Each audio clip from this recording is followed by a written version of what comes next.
Fox 32 has exclusively obtained documents showing the Chicago Teachers Union is attempting to slash the property tax bill on its West Loop headquarters by more than half. That means they'd pay $275,000 less to Chicago public schools than they currently owe.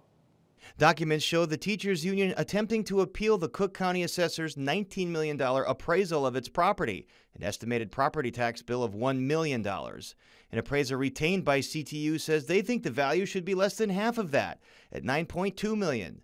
That would mean a property tax bill cut in half and around $275,000 less to Chicago public schools based on current rates.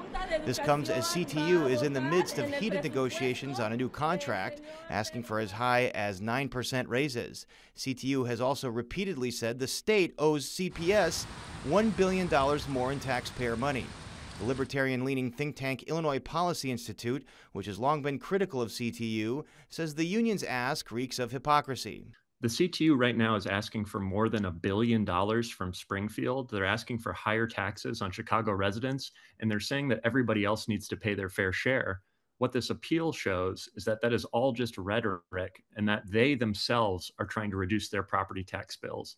Today, Governor Pritzker reiterated what he's said since the beginning, that state money to CPS is maxed out. Well, I know that there are people who would like more. I'm one of them. And so let's go do that, but that is not something that can happen immediately during their negotiation. It is something that I think we should be working on every single year, and I've done that. CTU President Stacey Davis Gates clapped back at Pritzker in a statement, alluding to governors of neighboring states who might be on a short list to be Kamala Harris's vice presidential nominee. Quote, "We're glad the presumptive nominees list includes governors in other states who have taxed the rich, placed social workers in every school from a central budget, and aggressively leaned into investing in education," Davis Gates says. Governor Pritzker should see those as examples to follow. Last week, the Chicago Board of Education unanimously approved a nearly $10 billion budget that does not take into account a new CTU contract. That means it'll likely have to come back and ask for more once that deal is reached.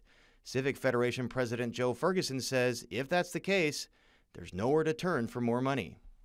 Where we have to go with all of this is for there to be a full disclosure of the overall financial situation, which will scare the bejesus out of most everybody because it should. To be clear, CTU is doing what most other large property owners do, appealing their assessment and their property tax. A spokesperson in the assessor's office says they'll likely make a decision on CTU's appeal this week. If CTU loses, it can then go to the Cook County Board of Review to try and slash its taxes. Paris Schutz, Fox 32 Chicago.